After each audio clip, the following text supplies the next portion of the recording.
La projection est terminée, donc on va passer au débat.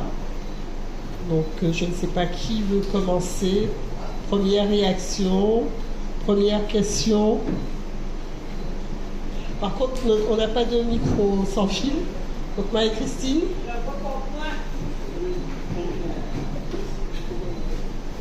Il faut que... Alors, essayez d'être précis dans vos interventions. Bon. Bien.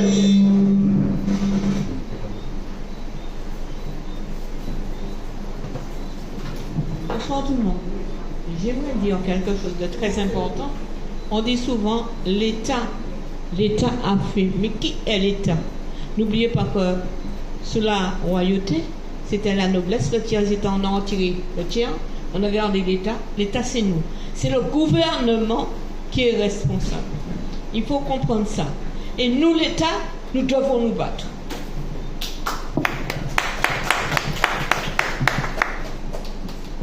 Merci Marie-Christine. Est-ce qu'il y a des questions ou d'autres réactions? Bien Daniel. Oui, non, en fait... Non, viens, pour que tout le monde t'entende. Et puis en plus on enregistre, enfin bon.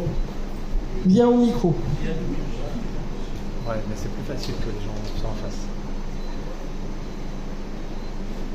Merci Corinne.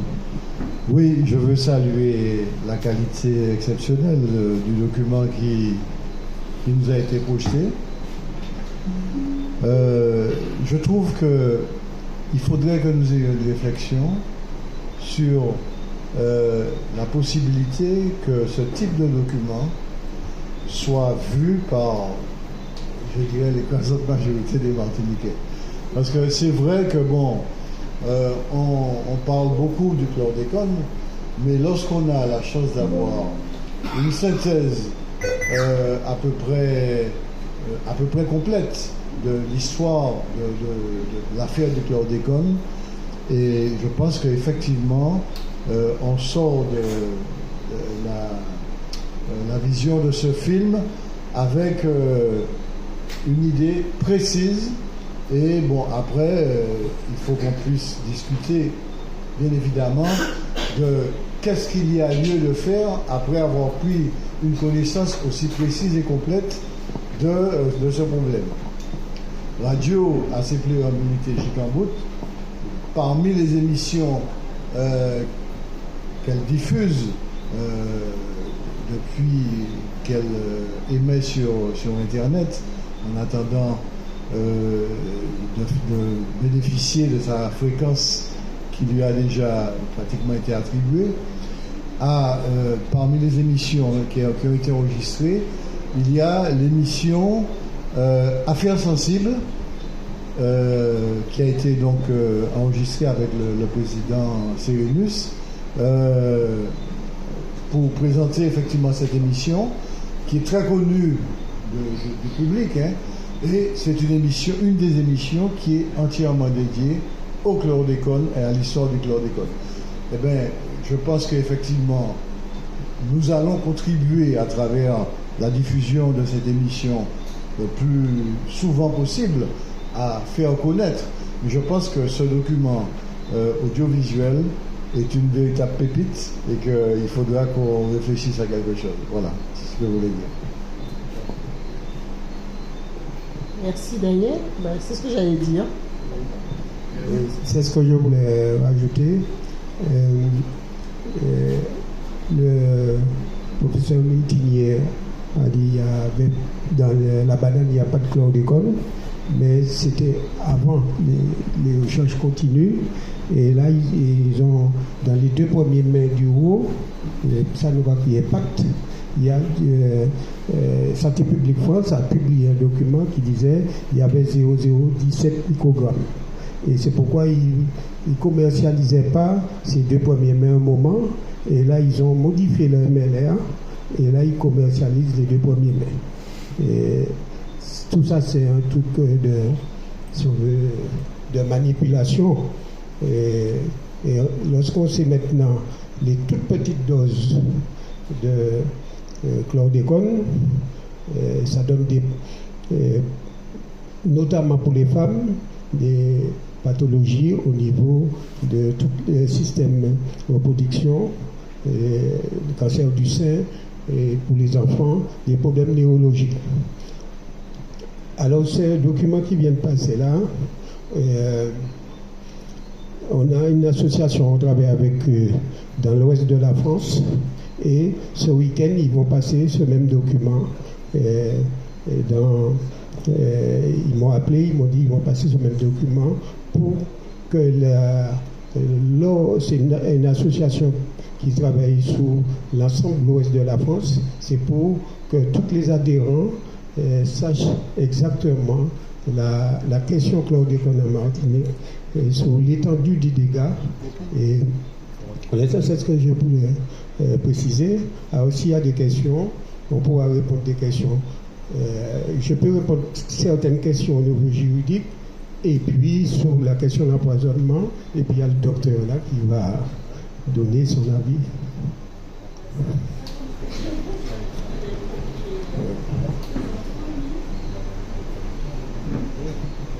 Bonsoir tout le monde. Oui, tout d'abord, je rejoins le point de vue de Daniel. C'est la première fois que je vois ce film. C'est un film excellent qui retrace vraiment l'histoire du chlordécone en Martinique. Bon, il y a des petits détails qu'il va falloir discuter après, mais c'est un film excellent qui doit être vu par toute la Martinique. En ce qui concerne les conséquences sur la santé de la population de la Martinique et de la Guadeloupe, il ne faut pas qu'on nous dise que les responsables martiniquais ou bien les responsables français n'étaient pas au courant, puisqu'il y avait des études américaines qui, depuis les années 70, qui montraient que ces pesticides organochlorés avaient des conséquences extrêmes sur pas seulement le cancer de la prostate, mais on retrouvait ça aussi dans les organes génitaux de l'homme, au niveau des testicules. Il y avait aussi au niveau des femmes le problème de la reproduction, même des cancers du sein, et aussi des problèmes neurologiques. Le plus grave, c'est qu'on retrouvait ces pesticides chez les enfants. Ces organochlorés se multiplient dans les graisses chez les femmes, et ces pesticides se retrouvent chez les nourrissons, non seulement dans le ventre, mais après la sortie, après la naissance.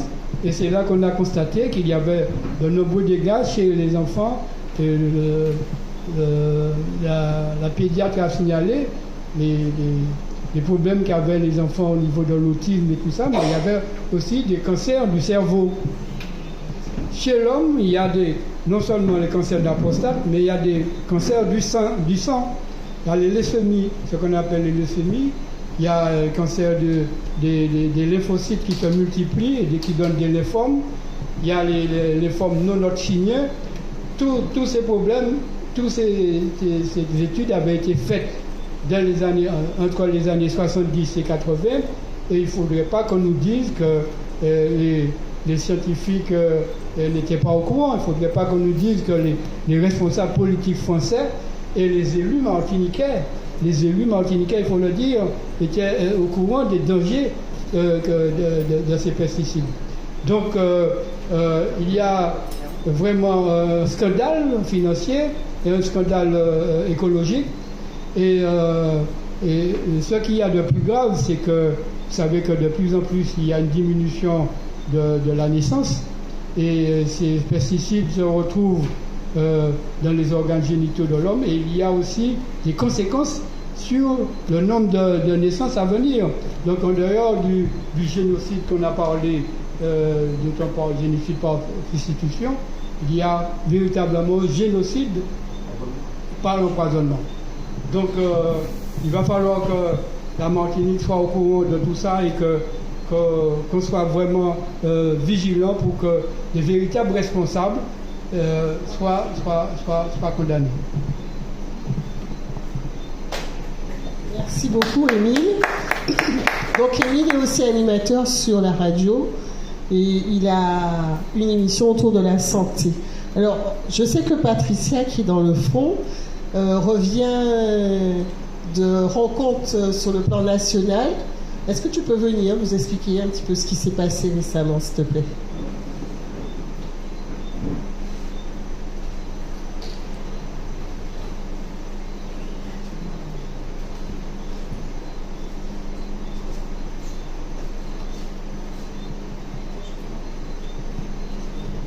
Bonsoir tout le monde. Je suis Patricia Moutanda, je suis la secrétaire du collectif des ouvriers agricoles empoisonnés par les pesticides. Et quand je regarde le documentaire où il parle qu'il ne savait pas, etc., je trouve ça vraiment révoltant. Je suis de nature à me révolter, mais ce soir je me calme. Mais juste pour dire tellement que ces gens-là s'en fichent des ouvriers agricoles, même pendant le Covid, ils sont là pour leur argent. Même pendant le Covid, ils ont voulu que les ouvriers agricoles et les ouvriers agricoles travaillent. Et pourtant, c'est l'État français qui disait que si toutefois quelqu'un sort, cette personne avait un PV de 135 €. Même ceux et celles qui habitent en face de leur plage ne pouvaient même pas aller se baigner. Vous vous rendez compte? Et pourtant, les ouvriers agricoles allaient travailler sous prétexte qu'il faut que le dessert, qui est la banane, arrive en France. Un poison qui a permis de tuer et qui continue de tuer des ouvriers et des ouvrières agricoles. Nous avons tenu à parler cette année des ouvrières agricoles parce qu'elles sont un peu timides, mais les paroles sortent tous les jours, parce que quand nous sommes sur le terrain, on voit la douleur, le mépris qu'on a envers les ouvriers agricoles, le peuple martiniquais. Et je vous assure que c'est triste à voir, parce que tous les jours nous allons dans le nord, la commune de Makouba va plus exister. Et je pense que ça va continuer si nous ne bougeons pas. Donc c'est le peuple martiniquais qui peut dire non. Donc c'est ce combat que nous sommes allés en France parler, puisque nous étions partis déjà une première fois à Marseille et beaucoup d'associations se sont joints et nous avons pu parler de tous les problèmes que l'on rencontre pour ce qui est de l'environnement des terres. Nous nous sommes rendus compte que nous sommes tous concernés, que ce soit en France, que ce soit en Guadeloupe, Martinique, Guyane, il y a beaucoup de problèmes sur l'environnement, peut-être d'autres choses, pas de la banane pour la Guyane, mais autre chose. Et nous sommes en train de mener un combat, un travail très important pour pouvoir se faire entendre. Parce que quand on va à l'Europe, au Parlement européen, où tout le monde est content, il y a des drapeaux, des petits étoiles, machin. Eh bien, moi, je suis partie furieuse. Déjà, quand je suis arrivée, j'ai vu le drapeau, je n'étais pas dans mon assiette. Donc, et puis, entendre ce que nous avons entendu pour ce qui est des pays ultramarins pour l'outre-mer, où ils disent que oui, ils vont faire en sorte que les sols seront nettoyés, dépollués, à part tout ce qui est outre-mer. Moi, je vous dis, franchement, j'avais envie de me lever sur la table et partir. C'est le président qui m'a dit calme-toi, calme-toi, calme-toi. Mais c'est vraiment insulter le peuple martiniquais, c'est vraiment insulter toutes les îles. Le peuple martiniquais, le peuple guadeloupéen est en train de mener un combat. Et ce combat, il faut qu'on fasse en sorte que ça puisse durer parce que nous sommes empoisonnés pour des années. Et si on reste là et puis qu'on laisse les gens nous dire « Ah oui, c'est chlordécone qui l'a, hein? Vous vous démerdez avec votre chlordécone. » Nous n'avions pas demandé cela. Pas plus tard que cet après-midi, j'ai ma cousine qui me dit que son fils n'arrive pas à se concentrer. C'est-à-dire que pendant que tout le monde essaie de travailler, lui n'arrive pas. Il reste un moment et il est obligé de se lever et parler parce qu'il n'arrive pas. C'est un problème de déficience qu'il a de ce côté pour tout ce qui est concentration, donc il est suivi. Donc c'est pour dire que c'est pas le chlordécone, c'est depuis quand tout cela est arrivé que nous sommes dans cette situation. Et nous n'avons pas fini de nous battre, même si quel que soit le résultat qu'ils vont donner, quelle que soit la réponse qui sera faite pour le tribunal au mois de mars, nous allons mener notre combat. Et le combat que nous menons aussi chaque année quand nous partons en France est très important parce que nous avons des résultats et nous sommes petits, mais je pense qu'au fur et à mesure, ça va s'agrandir. Au niveau de la justice environnementale, nous travaillons avec une députée européenne de l'écologie et nous avons déjà mené un combat assez important et nous avons finalisé en quelque sorte le texte qui sera remis à l'Europe. Bien sûr, il ne faut pas trop attendre sur eux, mais en ayant toujours le réseau qui nous permet de connaître un peu plus et en allant de l'avant et en faisant connaître aussi tout ce que l'on fait, parce que quand on va sur le terrain, on apprend, on voit. Maintenant, c'est la peau. Sur la commune de Makouba, nous avons la peau des ouvriers agricoles, des retraités qui changent. C'est-à-dire qu'ils se retrouvent avec des taches noires sur tout le corps. Et c'est encore quelque chose encore qu'on a vu et qu'on découvre. Et c'est au fur et à mesure qu'on va voir des choses. Donc c'est pourquoi combat, il faut nous mener redement. Il faut nous ni plus monde pour épauler nous, pour nous aller de l'avant. Et en France, je vous assure que tout le monde nous connaîtra, puisque nous avons aussi les membres du collectif. D'ailleurs, nous avons Xavier qui est là avec nous, qui travaille avec les membres du collectif COADEP en France. Et je vous assure que ça va péter. Je sais que ça va péter, mais j'aurai le temps de me calmer un petit peu. Et comme ça, je sais que le combat va continuer, il ira dans de bonnes conditions. Voilà.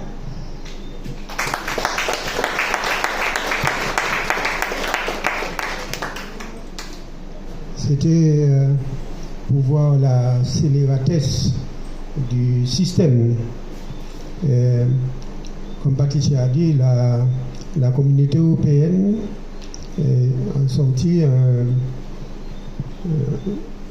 quelque chose, décret ou directive, que il faut en 2050 ils puissent mettre en place la dépollution des terres sur l'ensemble de l'Europe.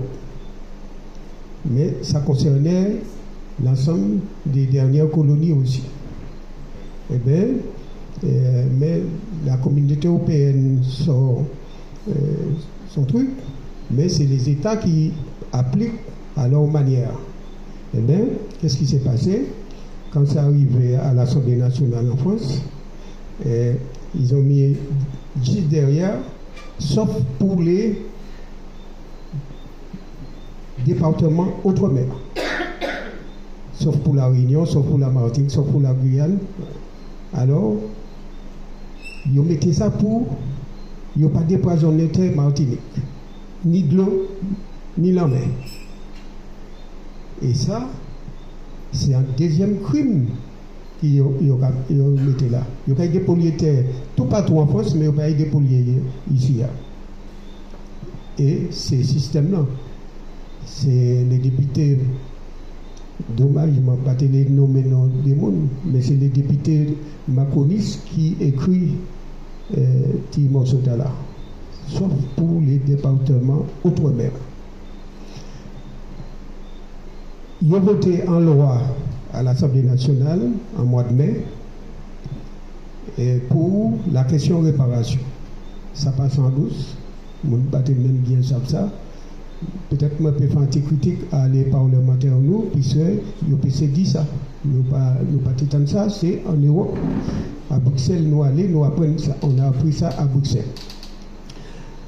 Loi Tara, sans loi, ils ont voté, il n'est pas non rétroactif. Parce que, ils ont dit, l'empoisonnement a été fait avant, on ne peut pas condamner quelqu'un quand la loi n'est pas en place. Mais on a rencontré une dame juriste à Montpellier et à Lyon, Elle travaille uniquement sur la question de l'empoisonnement. Elle nous a dit, ça, ils ont fait cette loi-là, c'est pour le non-lieu. Le non-lieu, il y aura un non-lieu. Puisque, en pénal, ça marche. Ils ne pourront pas condamner les béquets en pénal, les empoisonneurs en pénal, par rapport à cette loi-là, puisque ce n'est pas rétroactif. L'empoisonnement était fait avec. Mais quand même, il y a quelque chose qu'on peut travailler là-dessus, parce que l'empoisonnement continue. L'empoisonnement est actuel. Alors, mais ça peut passer, en pénal, ça peut marcher. Mais au tribunal administratif, en question de réparation, ça ne marche pas là.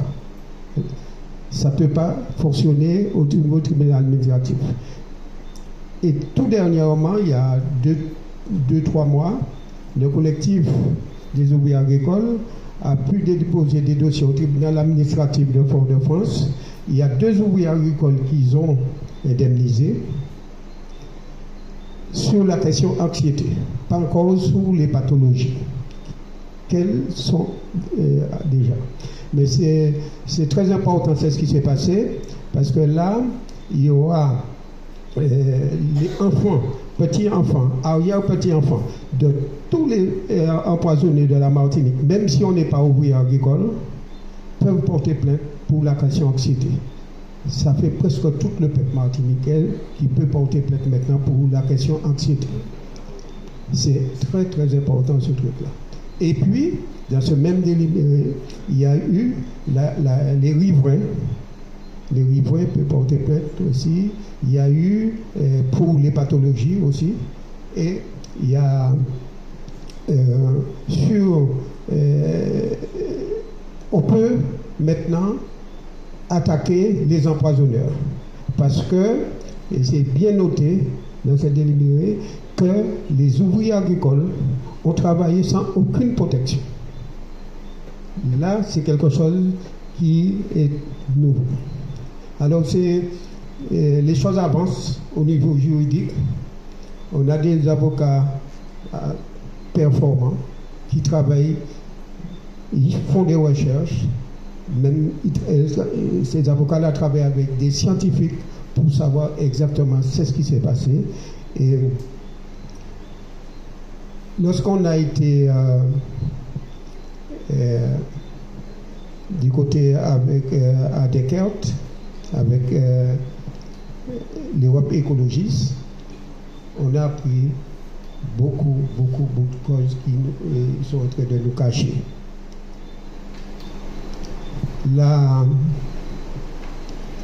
aujourd'hui, tous les enfants qui sont dans le groupe 1 du CRI, c'est un organisme de cancer au niveau international et européen. Tous ces enfants-là, qui sont nés au moment de la conception et puis au moment de l'accouchement, parce que du moment où il y a du sperme dans du père et dans le cordon ombilical au moment de l'accouchement, et bien tous ces enfants-là qui sont dans le groupe 1, que ce soit fille, que ce soit garçon, ils vont décéder d'un cancer. Tous, sans exception. Voilà, c'est ça que je voulais ajouter, et puis j'espère qu'il y aura des questions. Merci pour vos interventions. Est-ce que... Alain? D'accord. Donc après c'est vous et après c'est la question.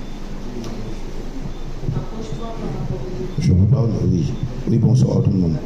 Oui, juste une précision, parce que c'est juste un petit témoignage. M'en fait partie à la base d'Issé Maïla qui partit sur le terrain en enquête. D'une part par qualité de technicien agricole, d'une part par le petit associé en production banane et puis d'autres camarades, et d'une part parce que mon information principalement en agriculture mais en élevage. Et Patricia qui parlait tout à l'heure là, c'est Radio Apal qui prend l'initiative d'organiser ça au Soya. Marie, c'était un éminent animateur de radio à Pal, mais également un ouvrier agricole infaillible en dit dans fonction, même en dit dans fonction syndicale, et puis en défense, mais assidu de l'intérêt des travailleurs, mais de la fonction de l'ouvrier en dedans en l'exploitation agricole. Donc tout ça pour dire qu'il ne s'agit pas d'être contre la production, ni d'y penser que le travail là que nous menons, c'est un travail qui a allé pour la destruction des en filière, mais il a allé pour dénoncer justement un déni permanent, un caste qui justement a utilisé pour faire valoir les petits planteurs pour que justement ils mettent en l'ombrage en les véritables crimes qui fait là par l'empoisonnement aux pesticides et au chlordécone. Malé des camarades mettaient que dans les années en milieu des années, début des années 80, et nous pas ça parce que l'objectif c'était de dire maman soit tu las banana nous mettez machin. Moi dit que moi en formation principalement en élevage, nous tenions une obligation. Moi c'est première promotion l'hectare les ouvert l'hectare, mais dernière promotion aussi Tivoli les fait Tivoli, et nous tenions une obligation dans le secteur de l'élevage d'y être formé aux deux principales cultures de la Martinique, canne et puis banane, maîtrise, production et méthode culturelle et utilisation des produits phytosanitaires. Donc obligatoire. Si vous ne pouvez pas faire ça l'autre en élevage, ça veut dire autant proscrit. Or, en filière horticole, vous pas tenir l'obligation et il pas tenir enseignement élevage en filière horticole là. Donc processus global là pour que vous deveniez un bon technicien. D'ailleurs, moi j'ai refusé de partir et faire l'étude là-bas, petit bon couillon, peut-être moi tenir petit manière rebelle. Comme pas tenir bac ici là, moi fini en 79, moi pas tenir parti en France faire étude et c'est Guadeloupe mandat fait parce que il tenir en BTS en Guadeloupe et moi pas faire BTS parce que pas tenir BTS, c'est moi parti faire en prolongement études parce qu'il était ni justement des injustices dans le processus agricole puisque au dernier des monde qui étaient sortis là-bas, yo ka prendre le midi mon ka certifié sans radier yo parti l'homme et puis ou qui a travaillé qui a débattu sur tout le terrain, tout le front ou c'est meilleur technicien qui ni mais ou sous-payé parce que ou pas ni diplôme là qu'il faut. Or c'est parti forcément diplôme qui était qu'à faire valer organisation et accompagnement les producteurs, que ce soit dans le domaine de l'élevage ou de l'horticulture en Martinique. Deuxième bagaille là, c'est les enquêtes que nous pouvons témoigner que oui, il y a un véritable génocide. Parce qu'on a l'impression que c'est une plaisanterie qu'on nous a dit qu'en les 1500 enquêtes que préfet Avini Bouchette considérait que c'était en démarche profondément scientifique. C'est pas de la fait. Quand bien même que études épidémiologiques là, que collectif la Camandia, que l'État a fait toute bagaille pour essayer de s'aborder, eh bien, études auprès de 1500 personnes, ouvriers agricoles, dont en Lozamo, et ayant droit, c'est-à-dire issue qui atteint par un certain nombre de pathologies, eh bien, ça sans certitude. Et il est hors de question que le directeur Lagadou, qu'aujourd'hui il y a en bataille les glyphosates. Mais si, mais la vie c'est un éternel recommencement en termes de lutte. Pour qui il parlait, il mettait en place l'épandage, mais il pas tenir des élus même qui ont dit nous que bon ben on pouvait avec une buse régler la pression qui permettait l'épandage, mais on sait que c'est faux. Dans le milieu agricole, l'élevage est beaucoup plus avancé en matière de recherche scientifique et le travail qui est fait est beaucoup plus avancé qu'en matière de recherche sur l'humain. Nous, dans le milieu, est-il mis à alcool, bon, on peut justifier de ça, on peut parler de ça, et dans le végétal, parce que pour c'est des sélections massales, parce qu'on y a un échantillon qu'on peut travailler plus facilement, et d'ailleurs, pour c'est pas les rongeurs, rats, qui ont fait les premiers essais, donc le secteur animal, et c'est pour ça que les venus parler nous aussi des vaccins. Ni le monde qui pas de comprendre pour le monde éminemment du secteur agricole qui a dit que c'est une une supercherie de nous parler de l'ARN, et l'autre médecin qui parle de l'ARN considéré c'est en avancé, nous savons très bien, même et puis en BTA agricole, même et puis en BEP agricole, que c'est une supercherie et que c'est un empoisonnement de la population martiniquaise. Avant Macron, avant tout. Donc il y avait un super mensonge. C'est pour dire que la question que posée ici sur la nécessité de poursuivre la lutte et de l'étendre avec le travail qui est mené, la conception, la compréhension des choses, et puis président, là il fait démarche à visite, et puis au Parlement européen, et puis un certain nombre d'autres associations, et nous apprenons là, éminemment là, que ni d'autres associations qui justement mettaient en évidence qu'il y a une grosse souffrance et qu'il y a même problématique là qui a posé quoi en France. Tout à l'heure, il était qu'à parler de ça, qui n'ont pas parlé là, oui, Jean-Marie. Et donc, il y a en France plusieurs zones éthiques empoisonnement en fait, de manière très précise, très connue, et donc étouffé parce qu'il y a également en honte, en paix d'un certain nombre de monde qui parlaient de dénoncer ça, comme bien même qu'il y a des associations qui ont bataillé pour ça. Alors voilà, c'est vraiment téléporté comme témoignage pour dire qu'il y a un véritable crime, qu'il y a une nécessité de réparation, que l'État français est responsable et que de toutes les façons, nous ne pouvons pas cacher qu'il y a toujours dans ce pays une accointance entre la caste béquée, nous disons la caste béquée, parce que nous responsables politiquement aussi, nous ne pouvons pas dire les béquets, la caste béquée, c'est-à-dire qui constitue un caste, et puis le gouvernement français. Alors voilà, et nous n'y allons pour que justement, il y ait un éclairage et que réparation faite au niveau peuple. Merci. Alors, Alain est aussi animateur sur la radio, et c'est lui qui traite de toutes les questions avec les agriculteurs, et les apiculteurs et la pêche. C'est bien ça? Monsieur?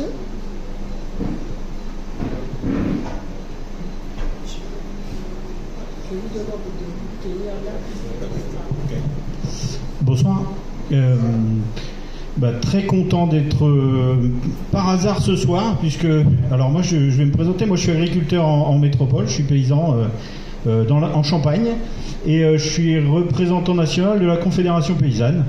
Et du coup j'étais passé dans le secteur, puisque on a nos collègues représentants ici de l'OPAM qui travaillent pour la défense des agriculteurs et des paysans ici, notamment sur la problématique, le lien santé et pesticides. Et donc au niveau national, on entend beaucoup parler de votre problématique. Alors d'une des problématiques des drones, puisqu'il y en a tellement, et ça ce n'est malheureusement qu'un gros... on a surligné vraiment le chlordécone qui est une vraie problématique, comme l'a dit l'écologue là qui était dans le film. C'est exactement ça. Je pense que vous êtes les précurseurs de tout ce qui va nous arriver, tout ce qui n'a pas été mis en lumière, ou en tout cas tout ce qui est mis sous cloche pour l'instant. Nous on a une grosse problématique actuellement en métropole, c'est le néonicotinoïde. C'est un pesticide qui vient d'être rallongé encore et encore. Et du coup on est exactement dans la même chose, mais j'ai l'impression qu'on vit les choses 40 ans après vous, et qu'on n'a toujours pas, l'État français a toujours pas pris conscience. Donc déjà j'étais très content de vous dire en tout cas que toutes vos problématiques remontent au niveau national, que nous on soutient et on essaye de faire des communiqués de presse en permanence pour que ce sujet revienne en permanence. On rencontre très régulièrement les ministres, notamment l'agriculture et le gouvernement, même si ça change tout le temps. On leur rappelle en permanence cette problématique-là. Moi, j'avais quelques remarques, et je ne sais pas si ça a été abordé, je ne comprends pas tout ce qui se dit, mais je pense que ça a été peut-être expliqué. Je sais que vous avez une sécurité sociale au niveau du régime agricole. Je voudrais savoir où ça en est avec les MSA, puisqu'on a des caisses de sécurité sociale pour les travailleurs. Alors, c'est la même que nous, paysans. Donc, voir un peu comment la MSA se comporte par rapport à cette problématique de santé agricole. Et après, il y a une problématique que nous, on rencontre. Moi, j'étais venu il y a 1 an rencontrer des paysans là, qui est adhérent à l'OPAM, et j'ai rencontré un éleveur là, qui m'a beaucoup touché parce qu'il fait le même métier que moi. Lui, il est éleveur de moutons, Vauclin, je crois, par là. Et il nous disait que ces carcasses, elles étaient saisies à l'abattoir parce qu'il y avait du chlordécone à l'intérieur, et puis qu'il avait juste à les jeter, et puis il fallait juste payer la facture de l'abattage, et puis tant pis pour lui, quoi. Donc l'indemnisation et la problématique, elle continue, c'est-à-dire qu'il y a aujourd'hui la problématique de l'élevage, on en discute beaucoup avec les collègues de l'OPAM, de la problématique de la souveraineté alimentaire de la Martinique. Et en fait, retrouver de la souveraineté alimentaire, ou en tout cas la perte de souveraineté alimentaire, elle est aussi liée à ce problème chlordécone, c'est-à-dire qu'aujourd'hui, retrouver de la souveraineté alimentaire sur de la viande, sur du ruminant, vous avez de l'herbe partout. Le problème qu'il y a, c'est que les paysans aujourd'hui peuvent plus mettre de vaches, peuvent plus mettre de moutons, peuvent plus mettre de chèvres, parce que ça se retrouve dans la viande et les carcasses sont saisies à l'abattoir. Et en fait, ça fait partie de la problématique, quoi. Retrouver cette souveraineté alimentaire, ça veut dire s'attaquer réellement à ce que vous avez dit tout à l'heure, c'est-à-dire qu'il va falloir dépolluer, il va falloir que la France assume la dépollution. Et ça, c'est effectivement une ligne sur laquelle, en tout cas, on suivra complètement au niveau de la Confédération paysanne, à vos côtés. Et puis, voilà, je crois que j'ai fait le tour. C'est surtout, moi, mon questionnement. La sécurité sociale agricole, comment elle réagit ici, la MSA? Qu'est-ce qu'elle vous explique? Parce que, comme dans toutes les caisses de sécurité sociale agricole, c'est des paysans qui sont à la tête de ces structures. Ça veut dire qu'ils doivent aussi assumer la réponse qu'ils donnent aux travailleurs et aux paysans. Donc j'aimerais bien avoir un petit retour là-dessus. Voilà. Je peux juste répondre pour les ouvriers agricoles. Les ouvriers agricoles sont dans le régime général. Je ne sais pas pour ceux qui ont les entreprises agricoles. Peut-être tu pourras répondre. William. Ouais. Alors, la réponse concernant la Sécu va venir dans un instant, mais je vais parler de la question concernant les carcasses de moutons ou de bovins, de tout ce que vous voulez. Alors, j'ai été vérifié sur le net là pendant le film. On a à peu près 25 000 hectares de terres agricoles en Martinique. Il y a à peu près un tiers contaminé à la chlordécone. Donc à peu près 8 000 hectares. Voilà. Bon. Le drame de cette histoire, c'est que à partir du moment où votre sol est contaminé à la chlordécone et que vous avez confirmation, il y a toute une série de conséquences. Alors, en fonction du taux de contamination, parce qu'il y a différents taux, sinon ce serait pas drôle. Plus ça vient compliquer encore les choses. Et lorsque vous avez des taux relativement importants, vous n'avez pas la possibilité de faire de l'élevage, ou vous allez devoir faire de l'élevage et aller décontaminer les animaux ailleurs. Alors ça se passe comment? Vous prenez l'animal dans une zone contaminée, vous l'emmenez ailleurs, et au bout de à peu près 6 mois, si les soins sont bons, il est décontaminé. Bien évidemment, la chlordécone qu'il a en lui se retrouve dans les fesses et donc dans le sol de la zone de décontamination. Logique. Ça, c'est la première chose. Donc, on a vu les productions végétales. Le souci, c'est qu'on a des agriculteurs, des professionnels qui, pendant des années, avaient des cultures qui étaient très rentables. Je pense notamment au tubercule comme l'igname. Bon, alors, pour vous donner une idée, l'igname, on va dire 5 € du kilo. Et du jour au lendemain, on vous dit, vous n'allez pas pouvoir faire ça parce que votre tubercule va prélever une partie de la chlordécone, on est à peu près à 20% de ce qu'il y a dans le sol, et qu'au final, vous allez dépasser les fameuses LMR. Bon. Sauf que personne ne vient compenser la perte de revenus que vous avez. Et c'est exactement la même chose pour l'éleveur, c'est-à-dire qu'encore une fois, personne ne vient compenser. Et moi, ce que je trouve particulièrement dramatique dans l'histoire, c'est qu'en plus, on vient vous demander de payer les frais d'abattage, parce que l'animal il a été abattu de toute façon, qu'il soit contaminé ou pas contaminé. Donc là, je parle aux professionnels qui sont dans la salle. À un moment, c'est une question de respect, ce n'est même plus une question de droit ou non, c'est juste une question de respect d'une profession. Parce que, alors, je ne me suis pas présenté, tout le monde ne me connaît pas. Alors, je suis à la fois ingénieur conseil en agriculture dans une chambre d'agriculture, on va dire les choses clairement. Je suis à la fois chef d'entreprise de la formation et je suis à la fois moi-même agriculteur. Donc, je pense être bien placé pour parler de ce que je parle en ce moment. Et clairement, dans ce dossier-là, depuis le début, il n'y a rien qui va. Alors, je ne sais pas si vous vous en souvenez, on a par exemple eu sous ce dossier-là le dossier juridique a disparu pendant plusieurs années. Alors, je ne sais pas si vous avez déjà vu dans les films, lorsqu'on vous montre un dossier d'une petite affaire criminelle, qu'il faut presque une brouette pour le transporter, vous imaginez bien que dans le dossier comme la chlordécone, il faut 3-4 camionnettes pour transporter. Donc, comment on peut m'expliquer qu'un volume de documents aussi important puisse se volatiliser? Le pire, c'est qu'il a été retrouvé. S'il avait été définitivement perdu, à la limite, ça aurait un sens, mais il a été retrouvé. C'est-à-dire qu'on avait perdu, et puis, oups, on l'a retrouvé. Donc, il y a clairement, et on ne va pas se raconter d'histoire aujourd'hui, une volonté claire, assumée, je ne vois pas une expression que je vais traduire, de nous mettre à djin-djin, de nous mener en bateau, en français. Et, en fait, comment je vais dire ça, les méthodes classiques pour contrer ce genre de choses ne fonctionnent pas, en fait. Les professionnels ne sont pas entendus. Je rappelle qu'il y a quelques années, il y a un dispositif qui avait été mis en place pour soi-disant indemniser, ça ne faisait même pas 15 000 €. Vous imaginez bien que quelqu'un qui a travaillé toute sa vie et qui au final ne peut plus cultiver, ne plus produire, moi j'avais dit les choses clairement aux agriculteurs à l'époque, je lui ai dit mais on se fout de votre gueule, 15 000 € pour une vie de travail. Ça n'a pas de sens en fait.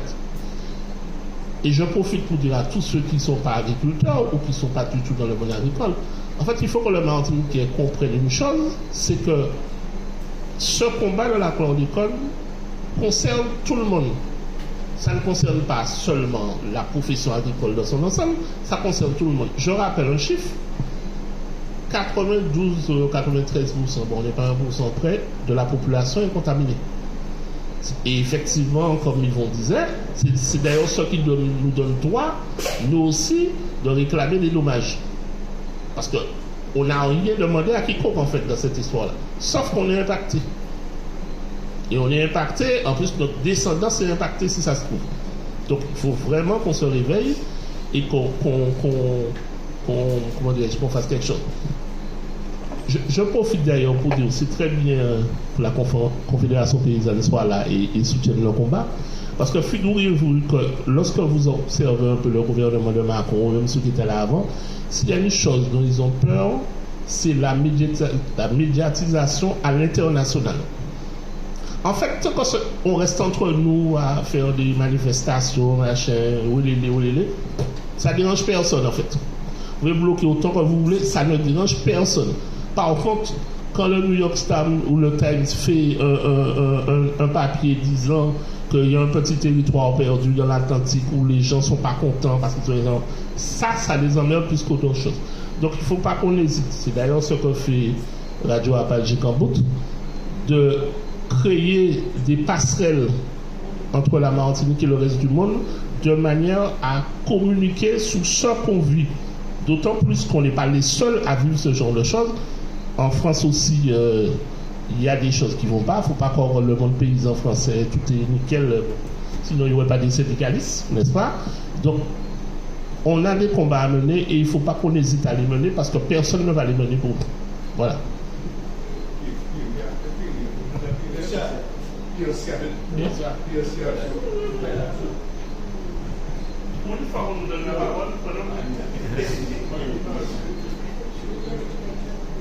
Alors, bonsoir.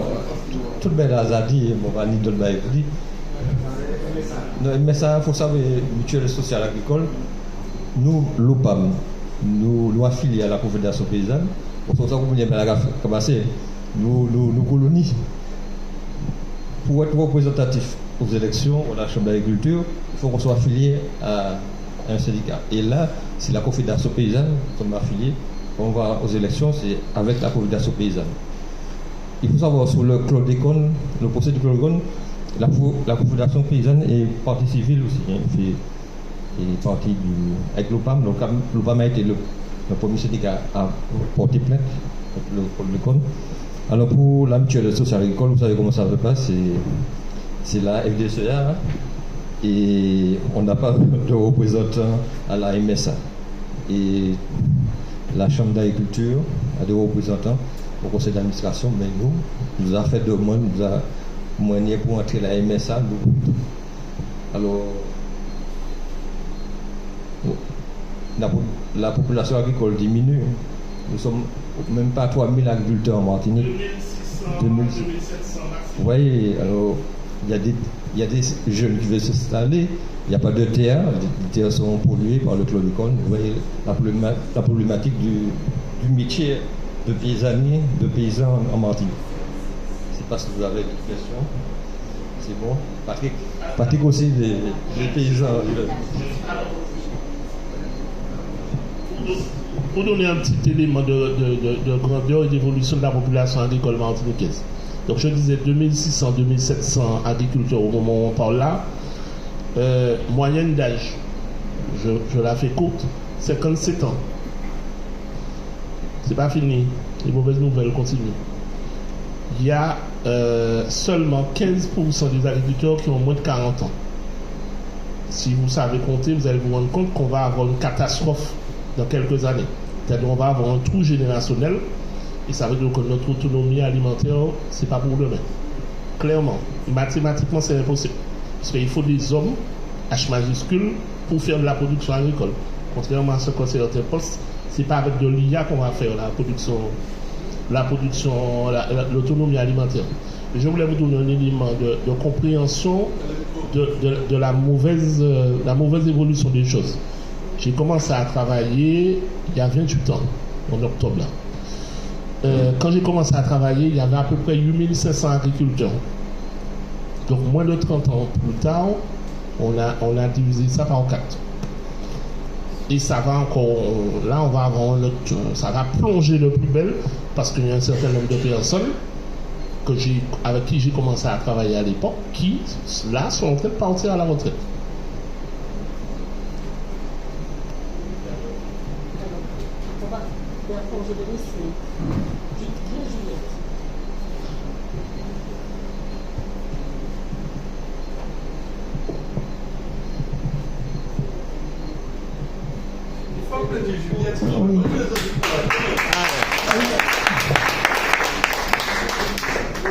Bon, je dis bonsoir à tout le monde. Et puis, je dis que je apprends en créole parce que c'est le mois de créole. Alors, je dis que c'est un ouvrier agricole ou retraité. Je vois toute qualité misère qui n'est en bas banane. Je travaille 46 années en banane. Je commencé par M. Desgentils, par M. Jean Desgentils. Tout le bagage était allé bien, pas de produit, pas de rien, nous avons mis sel, ammoniac et puis l'engrais complet. Et puis, le sirat vini, il prend l'habitation et puis il commence à tuer nous. Il a fait nous faire essai dans toute qualité de produit, 10 pieds bananes par produit. Là, nous mettons produit, nous allons commencer à 7 heures, nous finissons 8 heures, 9 heures, il a dit nous allez vous laver, ne restez pas en chemin. Mais nous qui ne savons que c'était produit chimique qui était nous mettre, ce n'est pas pour nous, c'est le chlordécone, ce n'est pas un seul produit. Parce que il a fait nous mettre 10 en produit par 10 pieds bananes pour nous faire essai. Mais si nous te savons, nous ne pas te mettre. Parce que moi, qui a parlé de là, ce n'est pas réciter, c'est dire que je ça m'a subi. Les montés qui mettent produit, je mettais produit Nemacure. Nemacure, c'est les chlordécone, c'est nos familles. Et puis, il y a plusieurs prénoms. Alors, je vais mettre Nemacure. Les gens qui mettent Nemacure, on les senti que bouche m'a dit que c'est soif. Mais comme patron te dit nous pas boire de l'eau, je vais prendre de l'eau, je vais souper en bouche, je vais jeter. Dans un petit moment, bouche a pu vivre sec. Les gens fini mon travail, je monté avec moi, je senti que ça n'a pas aller. Je dit c'est produit qui fait moi ça. Je allé l'après-midi, je descends en l'habitation pour l'argent moi et je dit patron comme ça, Mon malade parce que mon cas senti pas bien. C'est produit chimique là, produit et des parcours là qui fait moi ça. Il dit moi qui ça mon cas senti. M'a dit mon cas senti mon presque tout dit et mon cas senti votre point fait moi mal, mon cas senti que moi pas bien. Il dit moi aller au docteur, il fait moi il ba moi des perfusions. Les moi fait monsieur qui était mené moi pour l'argent moyen. Les partis puis moi chaque fois moi a dit arrêter, moi aller faire cabinet en n'importe côté. Moi a dit arrêter pour connaître ça. Les moi arrivé quand docteur moi fermé. Moi viré descendre et puis moi senti moi venir plus mal en plus mal. M'a dit que ça si quand même moi en caillon docteur pas quitter moi aller tout seul parce que moi pas senti moi bien. Il dit moi quand même à l'hôpital. Mon parti pour moi l'hôpital mais mon pas ouais les m'ont arrivé à l'hôpital là. En les m'a senti en mon cas battre mon fille puis que moi madame mon ouvert yeux mon ouais madame gros bagaille blanc mon pas comprendre mon vieux fait mes yeux vieux crier moi madame alors mon yo ba moi fait 14 jours l'hôpital yo ba m'en fait 9 jours l'hôpital yo ba 14 perfusions mais jusqu'ici mon ka dire moun que mon pas ni certificat comme quoi mon fait l'hôpital mon pas ni rien seul bagaille mon ka songer c'est en 79 ça arrivé moi m'en viré après quelque temps après m'en viré pour travail moi et puis mon yo pas jamais me mettre produit encore. Les m'en arrivé seul bagaille m'a senti qui a fait bien la peine c'est cette moi qui sorti l'école et puis yo pas ouais moi et yo peut pas descendre quand moi le soir là pour dire maman moi que yo pas ouais moi yo manger pain et puis margarine c'est ça yo souper c'est ça qui a fait moi la peine jusqu'ici mais m'a demandé est-ce que l'état a attendre que moi mort pour dédommager moi parce que moi sans vie dédommager moi parce que moi trop misère en travail là moi trop misère et qu'a souffert à son cabane l'hôpital et puis c'est moi c'est le lendemain matin je descend avant j'étais à l'école je descend quand moi dit moi que yo pas ouais Juliette et puis c'est après monsieur qui mène moi l'hôpital là descend quand moi et puis dit moi qui moi l'hôpital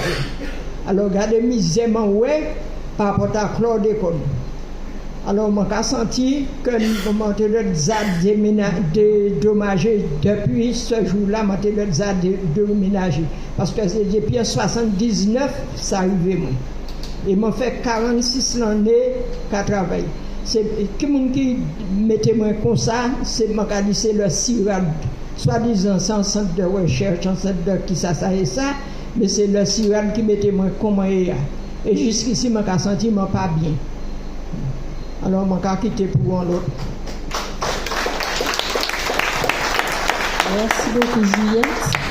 Bertrand. Et puis après c'est ce monsieur.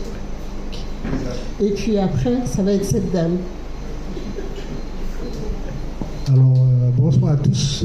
C'est vrai que le collège affecteur du collège c'est un véritable drame pour la Martinique. Donc il y a maman qui partit et puis l'océanie assez foudroyant quoi. Et par rapport à ça, nous sommes tous démobilisés parce que nous avons travaillé pendant plus de 50 ans maintenant. C'était celle madame qui était gourmée pour 9 petits mamans et que nous avons pensé par rapport à tout ça, nous sommes obligés de réagir. Quoi. Et nous faisons appel à plusieurs médecins, plusieurs qui étaient médecins aussi, qui ne savent pas ça qu'ils peuvent faire, mais en fait, ils finissent par quitter nous, malheureusement, parce qu'effectivement, il était une plusieurs maladies en quoi. Quoi il a changé, la politique a changé. Et par rapport à ça, on a décidé de prendre notre orientation, parce qu'on a décidé de faire l'agriculture organique. Et c'est ça qu'effectivement, que nous pas plus de 20 ans que nous choisi, plus de 25 ans que nous choisi de faire l'agriculture organique, c'est pas un bail facile. Et aujourd'hui, nous peut dire que nous sommes référents pour les jeunes membres qui sont installés dans l'agriculture organique. Nous sommes en formation au Cuba et nous aussi au Pérou aussi sur le mycorhize. Aujourd'hui, nous travaillons, c'est de montrer aux agriculteurs qu'il est possible de faire l'agriculture sans passer par les produits chimiques. Et nous parlons en résultat niveau volant, mais nous, quand même, nous pouvons éventuellement certifier ça nous manger, nous pas entrer dans l'organisme bio, parce que nous savons, plusieurs nous pour nous entrer dans l'organisme bio, nous pas entrer là parce que nous savons que les bio, notamment Monsanto, Bayer, c'est même qui s'y met maladie tout partout, quoi. Et j'en dis jours, il y a des organismes biologiques pour renouveler le blason, mais nous savons que la force pendant les décennies, nous restons 400 ans dans l'esclavage et que ce n'est pas là pour la genou, c'est fait tout le monde pour écraser nous, mais il faut savoir que nous ne sommes pas résistants. Et c'est à nous de travailler ensemble. C'est vrai, nous avons une cohésion pour nous faire force pour nous travailler ensemble, mais ce qui est fondamental, c'est que nous, pour trouver que nous ensemble, pour nous faire force, pour nous gouverner contre l'État français, parce que nous savons que c'est lui qui est responsable de toutes ces problématiques-là. Parce que, pas longtemps, il y a un vagabond ailleurs, il y a honoré il y a bien un président pour dire continuer à faire ce qu'il fait là. Mais je dis, c'est nous qui pouvons faire l'effort pour que nous ne pas avec ces gens-là. Il y a une possibilité que nous pour nous faire en sorte pour nous combattre vous-même, parce que nous sommes pas petits combattants. Il faut nous savoir que combat, c'est même la caméra là. Moi, ça combattre, moi, ça plusieurs fois. Moi, ça combat caméra là, c'est un combat qui est fondamental. Et moi, je dis qu'au pays, nous avons un président qui l'a des jours, l'AEPI, pour faire en sorte que nous mobiliser que nous, pour que nous fassions en sorte que le combat aille plus haut, pour que nous arrivions à un résultat. Nous savons que ça a un petit peu de temps, mais nous savons que nous avons un bon chiméen pour faire en sorte que la Martinique, nous trouvions notre de noblesse pour faire en sorte que nous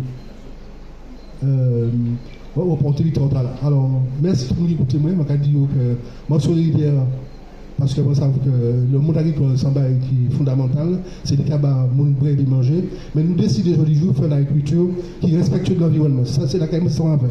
Je vais servir de terre et je vais produire le micro-compost. Je vais produire entre 4 et 7 tonnes par année.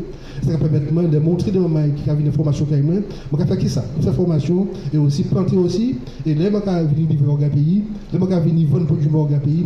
Je sais qu'il y a des gens qui attendent moi parce que le produit a de bonne qualité et nous soucieux véritablement que le produit nous café je peux manger et là nous avons un parce que pour le moment on ne pas là pour l'argent. C'est vrai que nous avons besoin d'argent pour payer ce système là parce que ce système là que nous avons là il est vraiment difficile du dur. Et quand même là actuellement avec ça l'école dans l'agriculture, quand aujourd'hui nous avons ça quand les agriculteurs aujourd'hui dans une situation de honnêtement. Moi-même qui est dans une situation d'être plus de 6 000 euros et bien presque la retraite. Pratiquement dans 4-5 mois, je vais partir en retraite et je vais garder la sécurité sociale en somme vraiment importante. Il faut trouver un moyen pour payer régler. Ce n'est pas évident, mais je pense que nous arriver à renverser tendance pour faire en sorte que nous devons trouver un moyen pour nous régler tout ça et que, en sorte que les Martiniquais nous fassent proches vous-même pour que la situation change. Merci.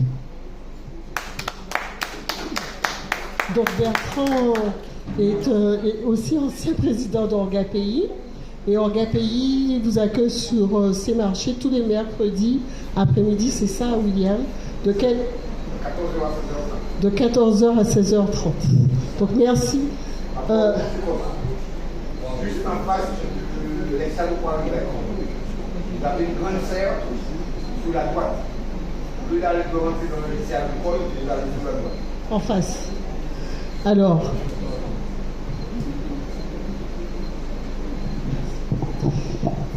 Bonsoir tout le monde. Ouais. Alors j'ai pris quelques notes parce que j'ai beaucoup à dire, mais je vais essayer d'être assez rapide. Déjà, comme je me présente très rapidement, je m'appelle Xavier et je travaille, je suis étudiant déjà en sciences sociales et je travaille je fais un travail historique sur la grève des ouvriers agricoles de 74.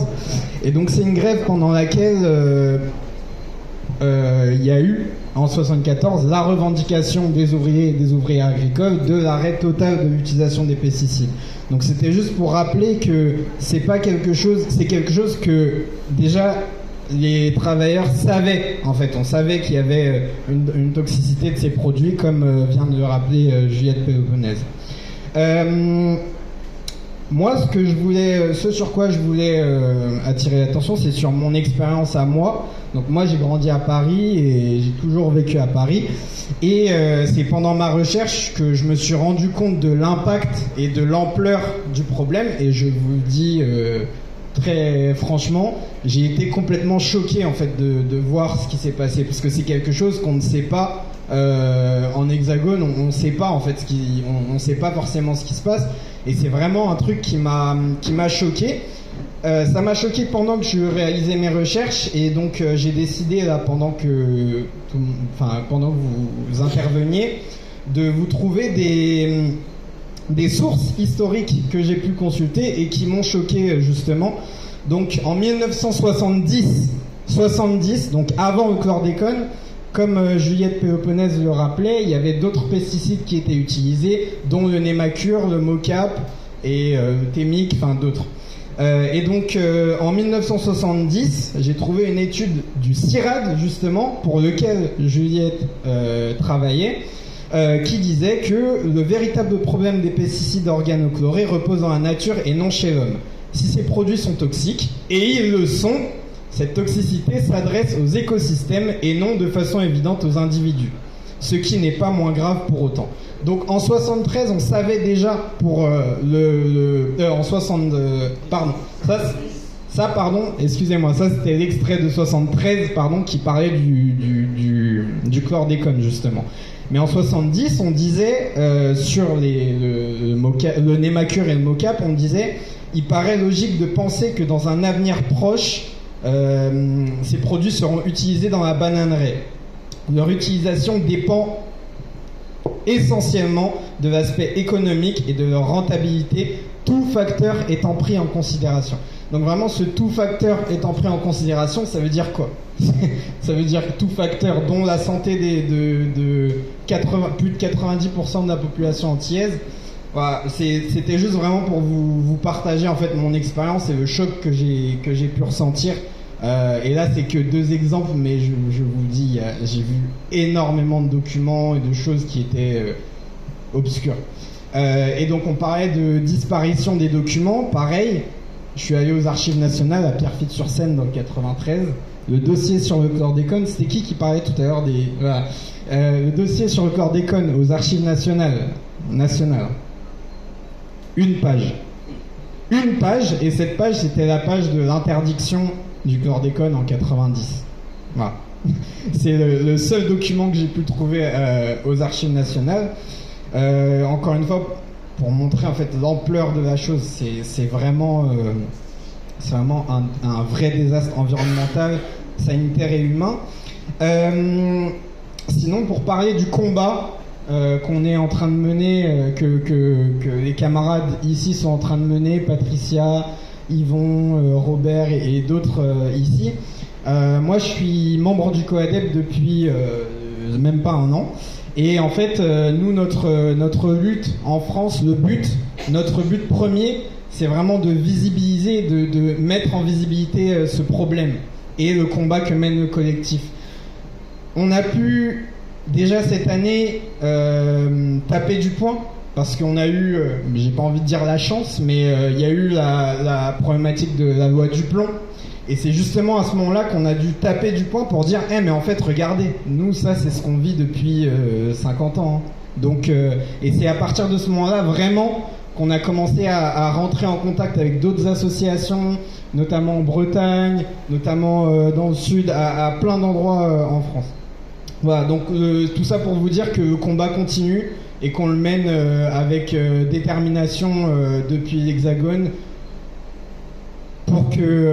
pour vraiment faire pression et que tout le monde soit au courant de ce qui s'est passé et de ce qui se passe encore. Merci.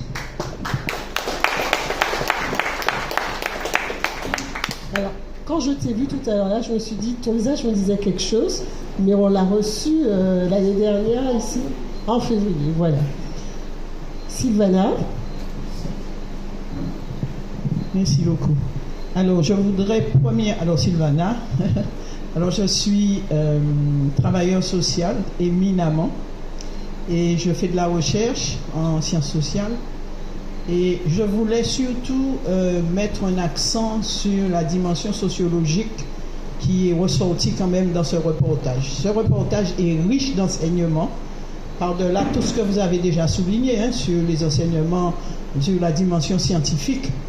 Il y a, on voit là le lien évident d'un système colonial qui reproduit sans cesse les mêmes gestes quand il veut atteindre ses fins.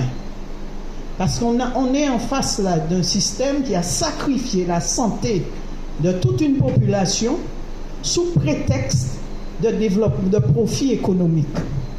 C'est de là que c'est parti cette affaire. Ok?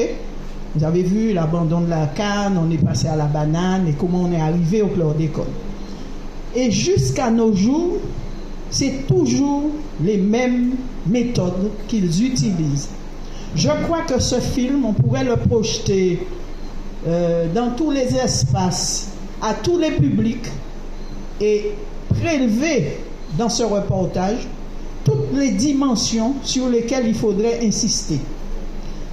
C'est vrai que les personnes qui sont ici et qui sont sur la dynamique de l'agriculture et tout cela, y ont vu ces aspects. Mais moi, par rapport à mon cœur de métier et à mes préoccupations, je vois que ce serait un bon documentaire pour faire, d'ailleurs j'ai pris des notes et on va travailler là-dessus, sur le lien entre cette problématique emmenée par la chlordécone et la violence en Martinique. Parce que cet acte-là, posé délibérément pour tuer une population, c'est un acte violent. Et c'est un acte dont la violence agit sur l'état psychologique, mental et de toute nature, sur tout un peuple, que l'on voudrait qu'il reste calme. La dame a dit tout à l'heure, j'ai tendance à être un peu énervée, monsieur m'a dit de me calmer. Bon, nous, on peut dire ça parce qu'on a déjà un certain âge, on peut se raisonner. Mais comment on peut espérer calmer toute une jeunesse qui, au fur et à mesure, prend connaissance de façon accrue? Parce que nous avons une jeunesse aujourd'hui qui est très éclairée et intelligente. D'ailleurs, je pense qu'il faut arrêter de regarder l'apparence de notre jeunesse pour croire qu'elle est en bêtise. Non. Nous avons une jeunesse qui aujourd'hui pense. Moi, j'étais assise là sur la chaise et j'étais révoltée de voir avec évidence la description de ce qui nous est arrivé. Et nous avons encore le courage d'être debout, d'analyser, d'essayer de voir qu'est-ce qu'on fait. Mais il faut savoir que justement, toutes les générations ne réagissent pas de la même manière face aux problématiques. Quand aujourd'hui, sans arrêt, chaque jour, on nous énonce une fusillade par-ci, une fusillade par-là, il faut bien se poser la question, est-ce qu'en quelque part, ces effets-là, comment ils ont dit, quand ça agit sur... Perturbateurs endocriniens. Les perturbateurs endocriniens. Il faudrait bien se poser la question à un moment donné, en plus de la médecine, sur la santé et tout ça, parce qu'il y a la problématique du mental, du psychologique et puis du comportemental. Il faudrait bien se poser la question aussi de savoir, est-ce qu'il n'y a pas un effet, en quelque part, qui agit sur ces actes violents? Parce que souvent, à un acte violent, c'est très rare de réagir par une douceur. D'accord? Quand on vous agresse, vous n'avez pas envie de rire, ni de remercier la personne qui vous a agressé. Donc, je voudrais remercier l'association d'avoir projeté ce film. Et moi, ce que je souhaiterais, je vais voir ça avec Corinne Annick d'ailleurs, que l'on puisse avoir l'opportunité d'organiser d'autres rencontres avec tout type de public et de susciter les réflexions sur ces différents aspects que soulève le documentaire. Parce que vraiment, il y avait beaucoup, on a entendu beaucoup parler de mort, de rage. Il y a eu des mots très forts dans ce reportage et je pense qu'ils n'ont pas été dits par hasard. Et ils soulignent quelque chose qui est dans notre population qu'il nous faudra juguler parce qu'il nous faudra continuer de vivre. Merci. Merci beaucoup, Sylvain. Je savais que ça serait bien. Oui, alors, juste pour vous dire qu'on arrive presque au bout de nos échanges. Donc, je prends les 3 dernières personnes. Marie-Christine qui attend depuis un petit bout de temps. Je vais te donner la parole après, Robert. Et on va finir avec Yvon qui va aborder la partie réparation. D'accord ? Marie-Christine.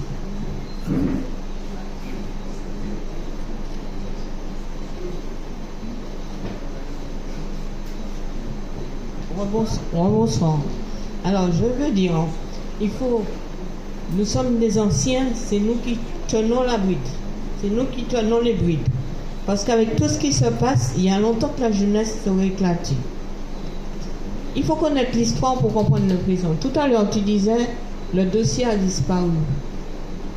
Mais quand on remonte dans l'histoire de la Martinique avec les histoires des béquets, Notre-Dame du Grand Retour a disparu avec les bijoux de la Martinique. Et elle a disparu, on a retrouvé la barque dans un garage. Il y a ça revient cette affaire de disparaître. Et puis, on attend une réparation, on va demander au bourreau comment ajuster le couperet sous nos gorges. Eh bien, la réparation, c'est nous qui devons la voir. Je ne paye pas l'eau. L'eau est empoisonnée. Je ne paye pas l'eau. Et je m'en fous. On est venu, il y a un mois de ça chez moi. Hein? On est venu me dire, ah, vous avez l'eau à payer, c'est catastrophique. On dit, donc là, l'eau est empoisonnée. J'habite le centre-ville, à 2 pas de la cour d'appel. Depuis on va péter votre responsable. Le tribunal, il y a des trucs qui se passent au tribunal. J'entends. Forcément, je vais voir ce qui se passe. Je n'ai pas peur de sortir de chez moi. Même si je vais prendre une bombe lacrymogène, je m'en fous. Je suis là avec ma population. J'ai des enfants. Il faut savoir que nous, les mamans, problème en maman, c'est problème toute maman. Alors, problème en Martiniquais, c'est problème toute Martiniquais. Arrêtons de nous mettre à genoux. Nous sommes arrivés à un stade où la peur a changé de camp. Moi, je dis non. Je m'en fous des voisins. Ils ont mis des lois qui leur tirent dans les pieds eux-mêmes. C'est que Dieu rayonne. Ils ont dit on n'a pas le droit de couper l'eau. On n'a pas le droit de couper l'eau parce qu'ils nous empoisonnent. Eh bien, moi, mon cas dit, vous êtes empoisonnés, moi.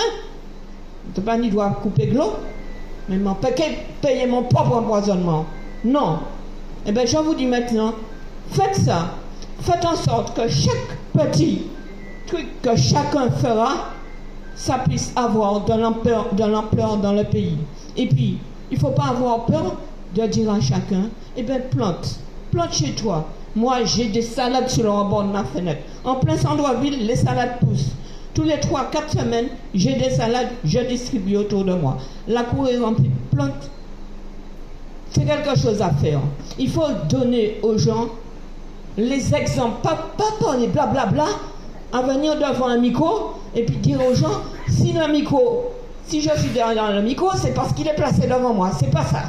Ce qu'il faut dire aux gens, voilà, regarde, je plante. Regarde, je te donne une graine. Il y a un gars qui m'a demandé de l'argent.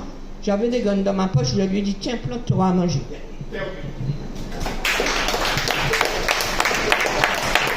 Alors, juste pour vous préciser que Marie-Christine, c'est notre semencière, je vais dire ça. Elle récupère notre bibliothèque, elle récupère toutes les graines. Juste une information, j'ai 2 interventions supplémentaires, donc Émile Grasse, son docteur, qui veut s'exprimer, et puis on a un enfant qui veut poser une question. Alors, si tu veux bien, on donne la primeur à l'enfant. Mathis, excuse-moi.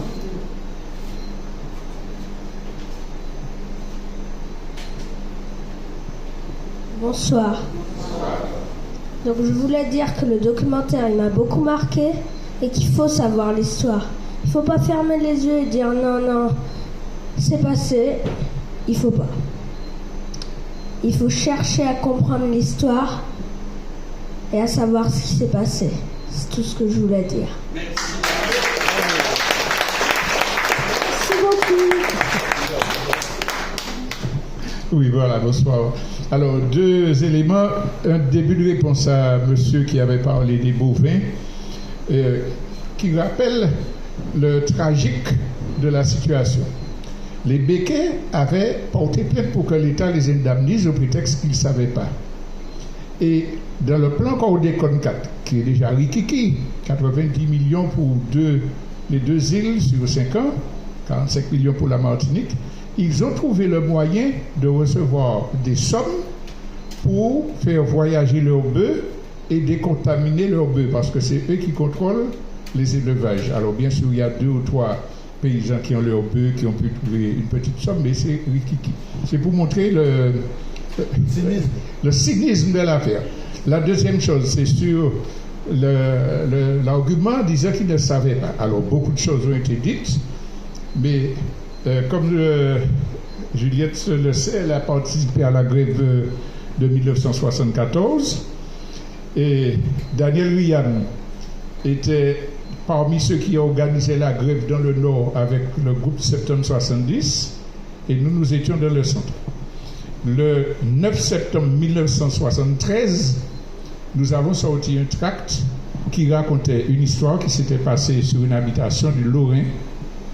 Les ouvriers se sont mis en grève pour refuser de semer les produits.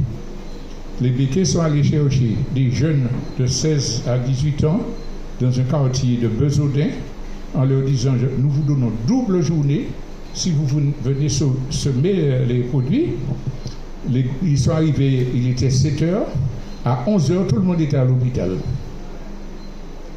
Alors, nous avons sorti un tract, c'est ceux du Nord qui avaient sorti, et nous avons distribué ce tract dans toutes les habitations que compte l'île.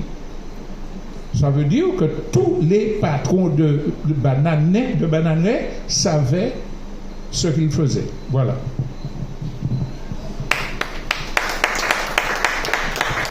Merci Léon. Alors moi ce que j'aime, c'est que c'est pas la première fois que je le dis, mais on a encore des témoins vivants.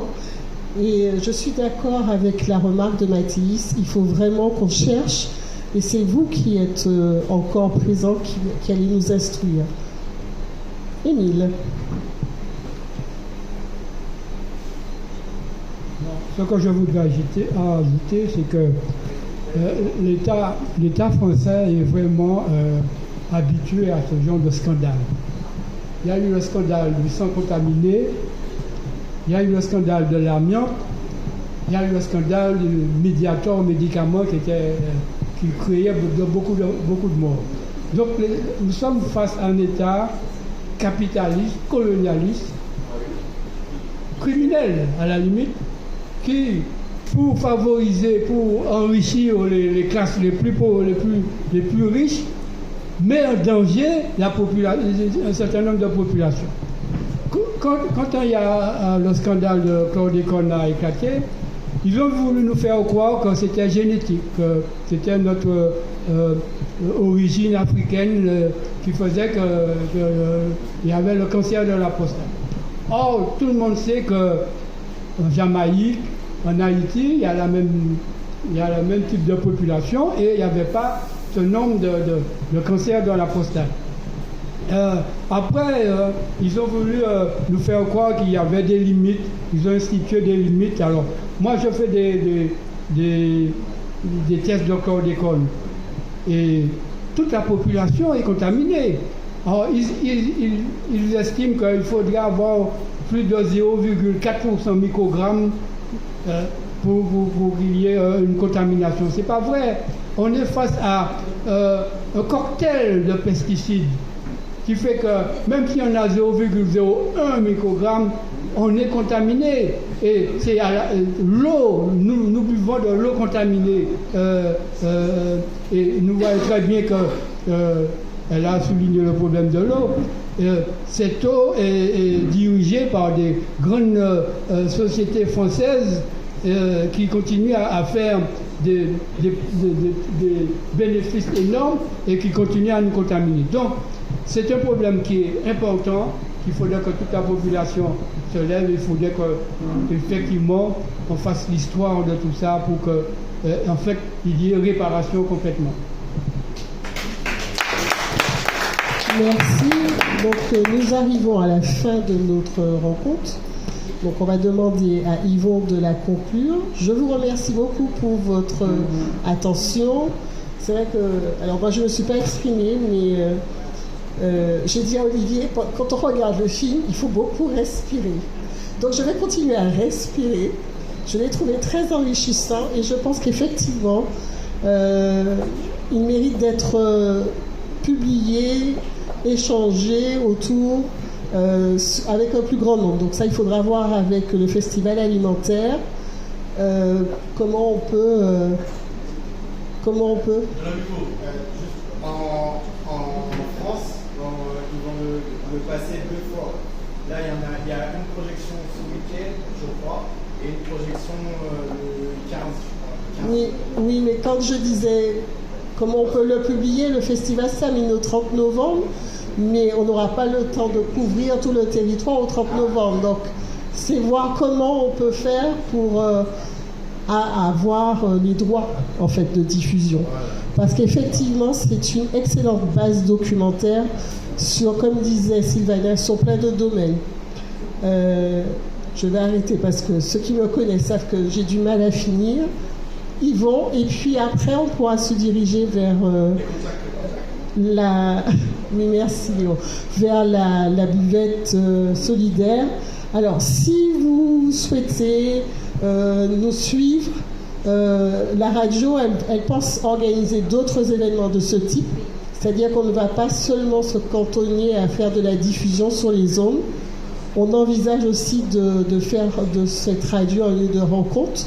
Donc vous pouvez laisser vos coordonnées à Léon, qui va se faire un plaisir de vous enregistrer. Voilà, merci.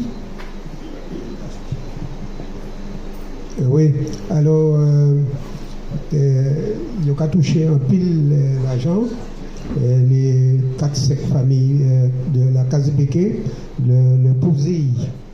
Et POSEI nous pose des questions à Bruxelles, c'est l'agent européen qui, et puis l'agent POSEI, il a acheté tous ces pesticides-là. Alors, l'Europe coupable dans bagaille là parce que l'Europe savent bien ils ont acheté pesticides, toute qualité pesticides ils ont vendu toujours. Docteur Miltinier dit 62 molécules, mais dernier colloque nous participé, c'est 72 molécules qui ont mis en disant pays nous durant 30 dernières années, mettons 30 dernières années. Alors, l'île n'est pas venue, il n'y a pas bonne explication en les questions, il y a qu'à poisonner pays nous et puis l'argent posé. En les questions, la réparation, je vais dire quelques mots. Et, nous faisons un travail au niveau international qui est très important. Nous, les médias de tout le pays. Le premier qui était venu, c'était la BBC, qui était venu Beauchesne. Et puis, nous, les États-Unis, et tous ces pays européens, la Chine, et le Japon, qui viennent en disant pays nous, qui fait des articles journal. En les questions de réparation, il y a réparé 2 personnes Martinique et puis famille. Nous avons déposé un dossier à la caisse de réparation de la Mayenne, qui, avocat nous, dépose un dossier là, mais le dossier là, il y a un autre organisme qui détourne le dossier là, et il voyait le dossier là, bas ministère de la Justice et ministère de la Santé. Et les familles là, ils ont vraiment fait en réparation, mais quand même, ils ont couillonné. On va expliquer. Alors, c'est un monde, un ouvrier agricole qui ni déterminé, qui naît, et puis Claude qu'on a dit dans eux, ils ont gravement handicapé. Et ils ont fait des photos. Photos ont passé tout partout au niveau international, tout le pays. Quand allait à Olivier dit, du moment où il arrive au niveau international, il y a qu'à prendre. Alors, le dossier a détourné, nous avons déposé devant la caisse à maintenant, et puis ni 2 émissaires qui sont en France directement. Ils ont allé, quand ouvrier agricole là, ils ont négocié, et puis ils ont pour chaque ferme là 500 000 €. Et puis les parents, d'après les informations de nous, c'est 200 000 €, c'est par an pour papa et puis maman.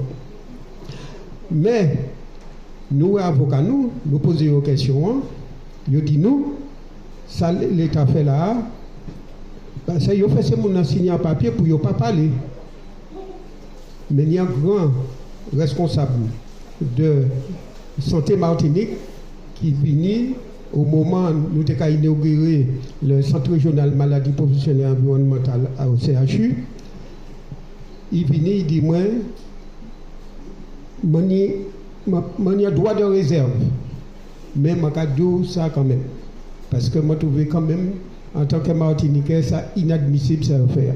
Alors, l'avocat nous a dit nous, oui, ces gens-là, normalement, ils défendent un monde qui était dans les mêmes conditions, ils ont sac là, 1 million, et puis il y a l'autre, ils ont 1,5 million, mais ça, ils ont 1 million, ils ont 7 000 € pour un monde venir au Tipédi, faire manger au Tipédi tous les jours la Kaili. Alors, vous voyez, tout à l'heure, madame a dit la question violence là. Qui a dit collectif là sans bagaille qui est violent, très violent. Pour qui ça? Parce qu'il m'a dit empoisonnement. Et actuellement, il y a cherché une manière pour il n'y a pas qu'à y arriver, mais il y a cherché une manière pour nous tirer empoisonnement pour dire impacter. Parce que la question empoisonnement a fait mal. Parce que il y a dit c'est là les ouvriers agricoles empoisonnés. Alors, en les questions de réparation, je vais continuer, je vais écouter pour juste dire, jeudi jour, l'État français, il a fait tout bagaille pour ne pas réparer le peuple martiniquais, pour ne pas dépolluer la terre, pour ne pas dépolluer les cours d'eau. Nous, l'AES, nous avons toutes les structures de l'État pour, c'est madame là qui a travaillé devant Bagloa, parce que l'autre a puisé dans les ravines, dans toutes les cours d'eau Martinique, et de l'eau, il y a l'eau pesticide dedans, et en plus, il a rajouté plusieurs fongicides, plusieurs chlore dans de l'eau là, et puis l'autre, c'est mon toute la journée, dans de l'autre, il n'y a pas ni des gants, des moyens de protection adéquats. Et bien, tous ces gens-là, jeudi jour, nous connaissons, et bien, il y a attraper tout modèle pathologie qui nie dans le poison, et notamment c'est madame qui a travaillé dans l'eau. Nous, l'État, il n'y a pas fait, il n'y a pas fait, mais nous pouvons finir puis. Alors,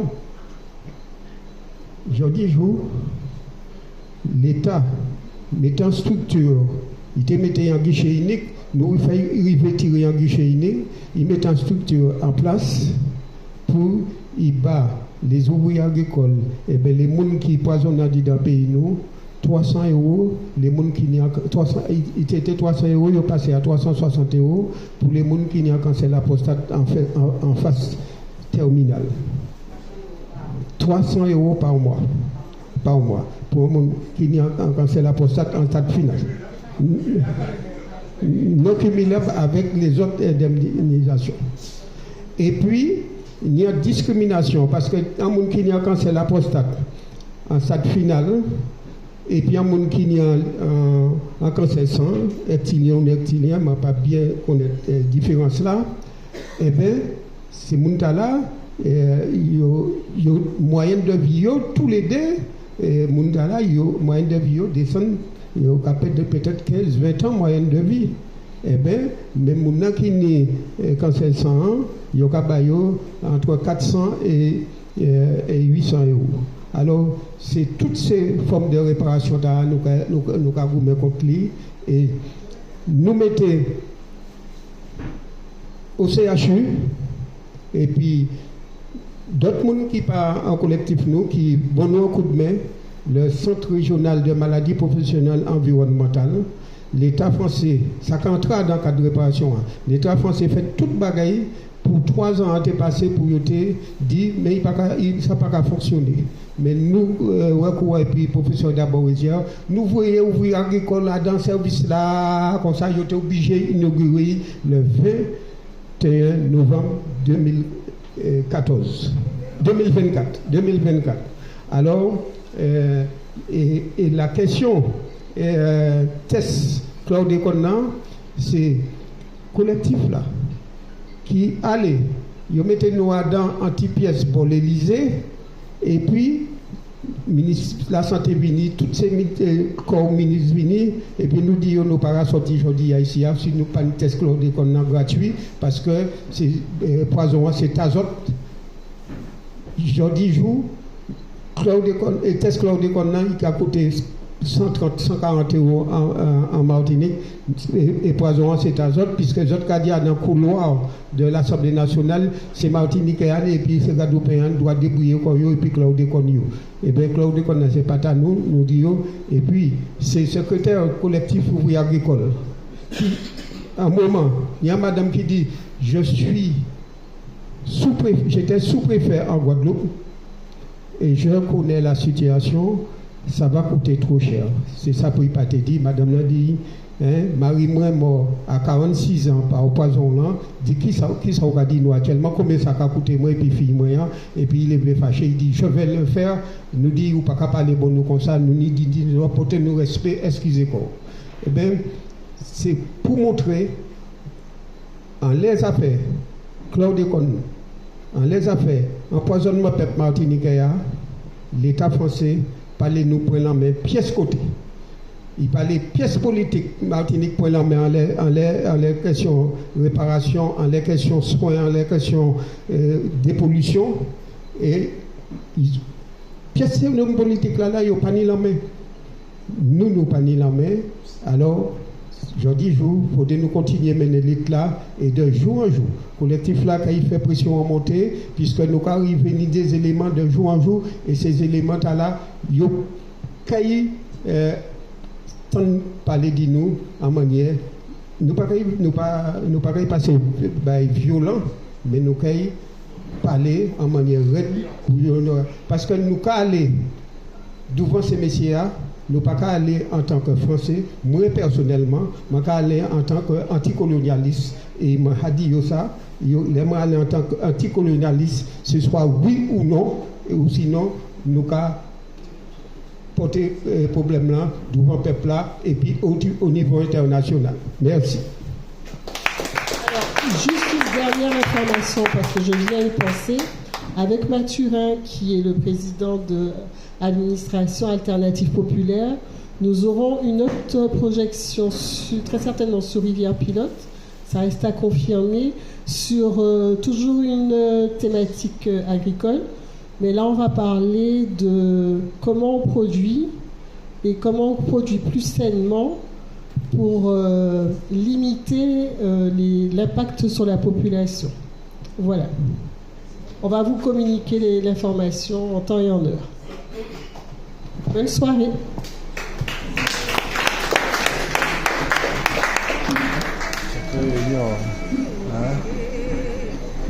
Ami Boni.